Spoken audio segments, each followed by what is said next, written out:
You do not avoid your money because you are lazy. You avoid it because your brain thinks it is protecting you. And that single mistake quietly keeps a lot of people broke.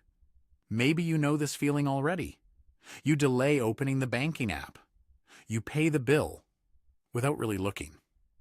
You tell yourself you will check everything properly later, when you feel calmer, more motivated, more in control.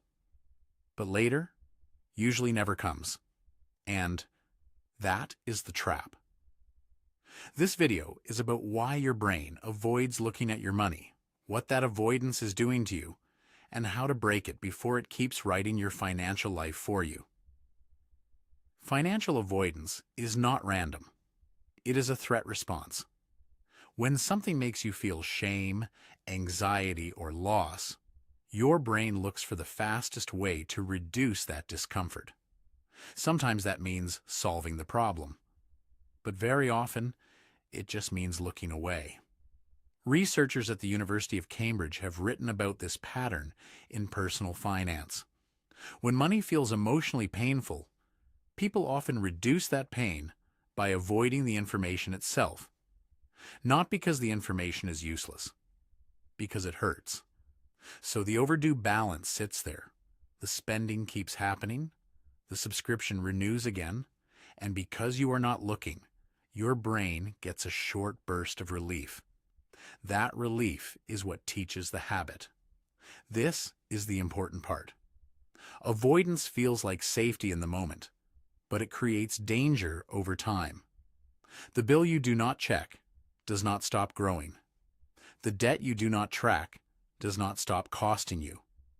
The habit you do not measure does not stop running your life. And the longer you avoid it, the scarier it becomes to finally look.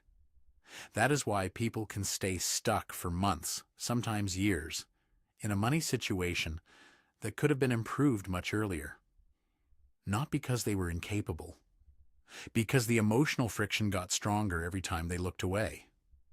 You can see this in very ordinary behavior. A person avoids checking their account before going out. They avoid looking at the credit card total. They avoid calculating how much the small daily spending actually adds up to. And eventually they start saying things like, "I am just bad with money." But that is usually not the real problem.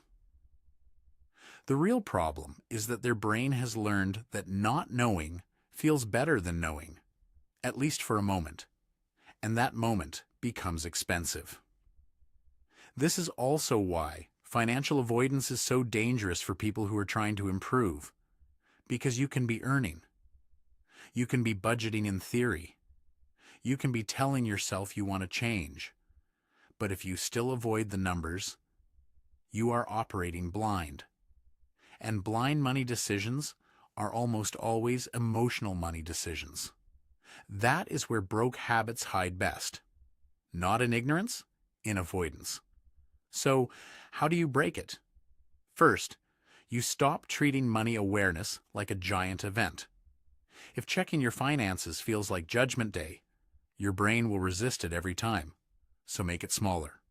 2 minutes, one number, one account, one bill. The goal is not to solve your whole financial life in one sitting. The goal is to teach your brain that looking does not kill you. Second, separate information from identity. A low number is data. A missed payment is data. A bad spending week is data. It is not proof that you are hopeless. The more your brain links money data to personal shame, the more it will avoid money data altogether. Third, replace vague dread with specific visibility. What hurts people most is often not the number itself. It is the fog around the number. Fog creates fantasy, and fantasy is usually worse than reality.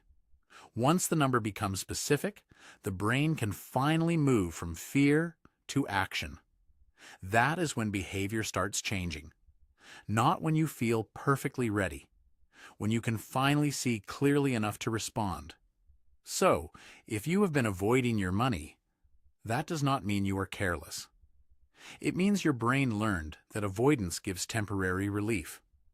But temporary relief is exactly what keeps long-term pain alive. The moment you start looking, even briefly, you interrupt the loop. And that is where control begins. If you want to see how wealthy people build the opposite habit and why they face financial discomfort differently, watch this next.